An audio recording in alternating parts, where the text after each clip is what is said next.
জিয়াউর রহমানকে কেন হত্যা করা হয়েছিল? হত্যাকাণ্ডের কয়েকদিন আগে কেন কর্নেল মতিউর রহমান ঢাকায় গিয়ে এরশাদের সঙ্গে দেখা করেছিলেন? জেনারেল মঞ্জুরকে ৩০ মে কেন পরপর দুবার ফোন করেছিলেন এরশাদ? কর্নেল মতিউর রহমান কেন শেষ মুহূর্তে জিয়াউর রহমানকে গুলি করেছিলেন? জেনারেল এরশাদের সঙ্গে বিদ্রোহী কর্মকর্তাদের কোনো যোগাযোগ ছিল কি? হত্যাকাণ্ডের পর কেন দ্রুত নিহত হন ঘটনার সঙ্গে সরাসরি জড়িত অনেক কর্মকর্তা? ১৯৮১ সালের ৩০ মের সেই রক্তাক্ত রাতের অমীমাংসিত রহস্য নিয়েই আজকের আলোচনা। জিয়াউর রহমান বাংলাদেশের স্বাধীনতা যুদ্ধের সেক্টর কমান্ডারদের একজন ছিলেন। মধ্যম সারির একজন সেনা কর্মকর্তা থেকে সেনা প্রধান এবং পরবর্তীতে ঘটনা প্রবাহে রাষ্ট্রপতি হন তিনি। তার প্রতিষ্ঠিত বিএনপি বর্তমানে বাংলাদেশের অন্যতম বড় রাজনৈতিক দল। জিয়াউর রহমানের সময়কালে দেশটিতে রাজনীতি, অর্থনীতি এবং কূটনীতিতে মৌলিক বাঁকবদল ঘটেছে। এসব ঘটনা অনেকের দৃষ্টিতে ইতিবাচক, আবার অনেকের দৃষ্টিতে নেতিবাচক। রাষ্ট্রপতি হওয়ার বছর চারেকের মাথায় বিদ্রোহী সামরিক কর্মকর্তাদের হাতে নিহত হন তিনি। বিবিসি বাংলার প্রতিবেদন থেকে জানা যায়, হত্যাকাণ্ডের পর ৩০ মে সকালে সেই ঘটনায় জড়িতদের নির্দেশে ঘটনাস্থল চট্টগ্রাম সার্কিট হাউসে যেতে হয়েছিল সেনাবাহিনীর তৎকালীন মেজর রেজাউল করিম রেজাকে। পরে তাকে চট্টগ্রাম সেনানিবাসে ফিরে তৎকালীন জিওসি মেজর জেনারেল আবুল মঞ্জুরের প্রধান নিরাপত্তা কর্মকর্তার দায়িত্ব নিতে বাধ্য করা হয়েছিল। বিবিসি বাংলাকে দেওয়া সাক্ষাৎকারে মেজর রেজার ভাষ্য, জড়িতদের অনেকের কাছ থেকে তিনি এই তথ্য পেয়েছিলেন যে গভীর রাতে কালুরঘাট ব্রিজের কাছে একটি পাহাড়ে নিয়ে জিয়াউর রহমানকে বন্দী করে এনে চাপ সৃষ্টির ব্যাপারে তাদের ব্রিফ করা হয়েছিল। ওই দলটির নেতৃত্বে থাকা কর্নেল মতিউর রহমান এই ব্রিফিং দিয়েছিলেন। জিয়াকে বন্দী করে চাপ সৃষ্টির মাধ্যমে কি দাবি আদায় করতে চেয়েছিলেন তারা? সেনাপ্রধানের পদ থেকে জেনারেল আরশাদকে অপসারণ করে জেনারেল মঞ্জুর বা অন্য কোনো মুক্তিযোদ্ধা অফিসারকে ওই পদে নিয়োগ দেওয়া হোক, এরকমটাই চেয়েছিলেন বিদ্রোহে জড়িত সেনা কর্মকর্তারা। তাদের অনেকের কাছ থেকে এই তথ্য পেয়েছিলেন মেজর রেজা। একই সঙ্গে পাকিস্তান প্রত্যাগত বা অমুক্তিযোদ্ধা আরও যে কর্মকর্তারা সেনাবাহিনীর বিভিন্ন উচ্চ পদে ছিলেন, তাদের সরিয়ে মুক্তিযোদ্ধা কর্মকর্তাদের সেসব পদে নিয়ে আসার দাবিও জানাচ্ছিলেন তারা। মূলত এই দুটিই ছিল তাদের প্রধান দাবি। জেনারেল ইব্রাহিমও সামরিক আদালতে অভিযুক্তদের কাছ থেকে একই ধরনের তথ্য পাওয়ার কথা জানিয়েছেন। মেজর রেজা অবশ্য বলেছেন, জিয়াউর রহমানের মন্ত্রিসভায় পাকিস্তানপন্থী মন্ত্রীদের সরানোরও দাবি ছিল। চট্টগ্রাম সেনানিবাসে এনে দাবি আদায়ের চাপ সৃষ্টি করা হবে, এরকম একটি পরিকল্পনার বিষয়ে ওই সেনানিবাসের কিছু কর্মকর্তা জানতেন।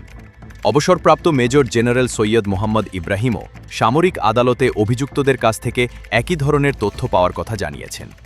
সামরিক আদালতে অভিযুক্তদের আত্মপক্ষ সমর্থনের জন্য ডিফেন্ডিং অফিসার হিসেবে তৎকালীন কর্নেল পদবীর অফিসার ইব্রাহিম সহ ৩ জন সেনা কর্মকর্তাকে নিয়োগ করা হয়েছিল।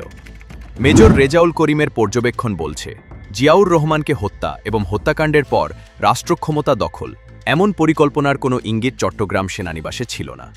হত্যাকাণ্ড এবং চট্টগ্রাম সেনানিবাসে তার পরের ঘটনা প্রবাহ কোনো পরিকল্পনা ছাড়াই এবং নিয়ন্ত্রণহীনভাবে চলেছে বলেই তার মনে হয়েছে।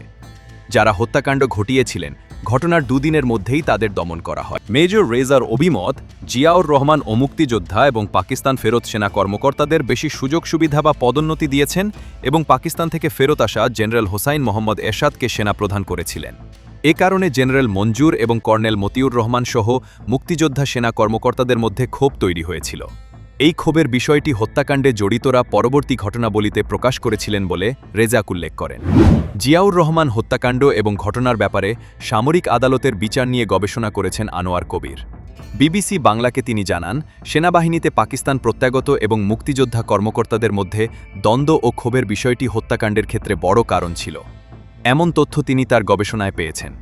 ঘটনায় জড়িতদের কাছ থেকে মেজর রেজা যা শুনেছিলেন তা হচ্ছে, কর্নেল মতিউর রহমান এবং লেফটেন্যান্ট কর্নেল মেহবুবুর রহমানের নেতৃত্বে সেনা কর্মকর্তা এবং সদস্যদের একটি দল ৩০ মে ভোররাতে যখন চট্টগ্রাম সার্কিট হাউসের কাছে যায়, তখন আকস্মিকভাবে এই দল সার্কিট হাউসের দিকে রকেট নিক্ষেপ করে। এরপর নিরাপত্তায় নিয়োজিতদের সঙ্গে গোলাগুলি শুরু হয়, কিন্তু আক্রমণকারী সেনা সদস্যরা সার্কিট হাউসের দোতলায় চলে যান এবং এক পর্যায়ে জিয়াউর রহমান তার কক্ষ থেকে বেরিয়ে আসেন। সেই মুহূর্তেই কর্নেল মতিউর রহমান খুব কাছ থেকে স্বয়ংক্রিয় অস্ত্র দিয়ে জিয়াউর রহমানকে ব্রাশফায়ার করে হত্যা করেন। হত্যাকাণ্ড নিয়ে সেনাবাহিনীর সাবেক কয়েকজন সেনা কর্মকর্তার লেখা বইয়েও এ ধরনের তথ্য পাওয়া যায়। মেজর রেজা জানিয়েছেন, হত্যাকাণ্ডের পর ৩০ মে সকালে তাকে বাসা থেকে ডেকে নিয়ে সার্কিট হাউসে পাঠানো হয়েছিল। সেখানে গিয়ে তিনি দোতলায় সিঁড়ির কাছে বারান্দায় জিয়াউর রহমানের মৃতদেহ দেখেছিলেন। এছাড়াও ২ জন সেনা কর্মকর্তার মৃতদেহ সেখানে পড়ে থাকতে দেখেন। কর্নেল মতিউর রহমান সে সময় সেনাবাহিনীর চট্টগ্রাম ডিভিশনাল হেডকোয়ার্টার্সের সিনিয়র অফিসার ছিলেন, আর লেফটেন্যান্ট কর্নেল মেহবুবুর রহমান ছিলেন চট্টগ্রামে ২১ ইস্ট বেঙ্গল রেজিমেন্টের তৎকালীন কমান্ডিং অফিসার। যদিও এ ঘটনায় মূলত জেনারেল হুসাইন মোহাম্মদ এরশাদকে কেন্দ্র করে ক্ষোভ এবং মুক্তিযোদ্ধা ও পাকিস্তান প্রত্যাগতদের নিয়ে দ্বন্দ্বের বিষয়টি সামনে এসেছে, কিন্তু ঘটনার পেছনে জেনারেল এরশাদের কোনো ভূমিকা ছিল কিনা এই প্রশ্ন অনেকে তুলেছেন। এরশাদের সঙ্গে চট্টগ্রাম সেনানিবাসে অন্য কারো সম্পর্ক ছিল কিনা এবং মুক্তিযোদ্ধা দ্বন্দ্বের সুযোগ সেখানে নেওয়া হয়েছে কিনা এই সন্দেহ রয়েছে মেজর রেজার। তিনি বলেছেন, জিয়াউর রহমানকে হত্যার কয়েকদিন আগে কর্নেল মতিউর রহমান ঢাকা সেনানিবাসে গিয়ে জেনারেল এরশাদের সঙ্গে কথা বলেছিলেন। হত্যাকাণ্ডের ঘটনার অনেক পরে তিনি কথা শুনেছিলেন। বিবিসি বাংলাকে দেওয়া সাক্ষাৎকারে জেনারেল ইব্রাহিম জানাচ্ছেন, কর্নেল মতিউর রহমান এবং মেহবুবুর রহমানের সঙ্গে জেনারেল এরশাদের হত্যাকাণ্ডের অনেক আগে থেকে সম্পর্ক ছিল, এমন তথ্য তিনি পেয়েছিলেন। জেনারেল এরশাদ জীবিত থাকা অবস্থায় জেনারেল মঞ্জুর হত্যা মামলার শুনানিতে এ ধরনের অভিযোগ এসেছিল, কিন্তু এরশাদের পক্ষ থেকে অভিযোগ অস্বীকার করা হয়েছিল বলে তার আইনজীবীরা জানিয়েছেন। মেজর রেজা বলেছেন, তিনি নিজে দেখেছেন যে ৩০ মে ঢাকা সেনানিবাস থেকে জেনারেল এরশাদ জেনারেল মঞ্জুরকে পরপর দুবার টেলিফোন করেছিলেন কথা বলার জন্য, কিন্তু মঞ্জুর কথা বলেননি। সেই সময়ে সেনাবাহিনীর ২৪ পদাতিক ডিভিশনের জিওসি ছিলেন মেজর জেনারেল আবুল মঞ্জুর। তার ভূমিকা সম্পর্কে নানা রকম বক্তব্য পাওয়া যায়। মেজর রেজাউল করিম রেজার ধারণা, জেনারেল মঞ্জুর জিয়াউর রহমানকে হত্যার বিষয়টি আগে জানতেন না এবং ঘটনা ঘটে যাওয়ার পর তা জেনেছেন। সার্কিট হাউস থেকে চট্টগ্রাম সেনানিবাসে ফেরার পর মেজর রেজার কাছে সার্কিট হাউসের বিষয়ে জানতে চাইলে তিনি মৃতদেহ পড়ে থাকার বর্ণনা দিয়েছিলেন। তখন জেনারেল মঞ্জুর তাকে বারবার বলেছিলেন, ও হোয়াট হ্যাভ দে ডান, ওরা কি করেছে? তবে ঘটনা প্রবাহ বিশ্লেষণ করে জেনারেল ইব্রাহিম মনে করেন, জেনারেল মঞ্জুর চট্টগ্রামে জিওসির দায়িত্বে থাকার সময় আগেও জিয়াউর রহমানকে হত্যার একাধিক ব্যর্থ চেষ্টা হয়েছিল। ফলে হত্যাকাণ্ডের ঘটনা জেনারেল মঞ্জুর জানতেন না, এটা মানতে রাজি নন জেনারেল ইব্রাহিম। তিনি উল্লেখ করেন, মতিউর রহমান এবং জেনারেল মঞ্জুরের মধ্যে ঘনিষ্ঠ সম্পর্ক ছিল। এছাড়া মেহবুবুর রহমান সম্পর্কে জেনারেল মঞ্জুরের ভাগ্নে ছিলেন।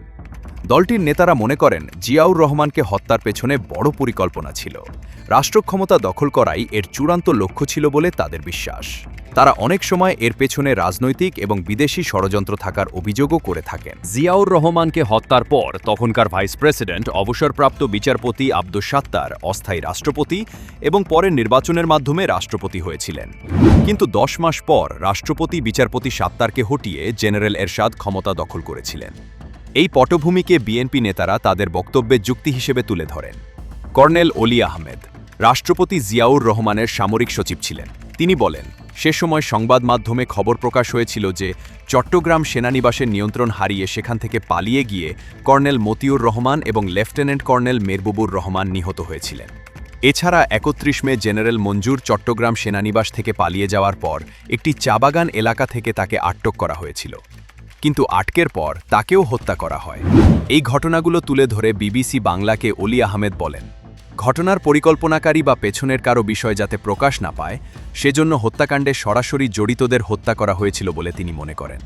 অলি আহমেদ বলেন, এসব ঘটনা এবং জেনারেল এরশাদের ক্ষমতা দখলের পটভূমি বিশ্লেষণ করলে জিয়া হত্যার পূর্ব পরিকল্পনার প্রমাণ মেলে। জিয়াউর রহমানকে হত্যার ঘটনার বিচার না হওয়ায় এর উদ্দেশ্য নিয়ে নানা প্রশ্ন রয়েছে বলে বিশ্লেষকরা মনে করেন। জেনারেল সৈয়দ মোহাম্মদ ইব্রাহিম জানিয়েছেন, সামরিক আদালতে শুধু বিদ্রোহের বিচার হয়েছিল। সেই বিচারে ১৩ জন সেনা কর্মকর্তাকে ফাঁসি দেওয়া হয়েছিল। তাদের মধ্যে ১২ জনই মুক্তিযোদ্ধা ছিলেন। তবে জিয়াউর রহমানের পরিবার বা বিএনপির পক্ষ থেকে কখনো হত্যাকাণ্ডের ব্যাপারে বিচারের উদ্যোগ নেওয়া হয়নি বা মামলা করা হয়নি। এই ইস্যুতে বিএনপি নেতাদের বিভিন্ন সময় প্রশ্নের মুখোমুখি হতে হয়েছে। অবসরপ্রাপ্ত কর্নেল অলি আহমেদ এই বিচার না করার বিষয়টিকে দুঃখজনক বলে মনে করেন।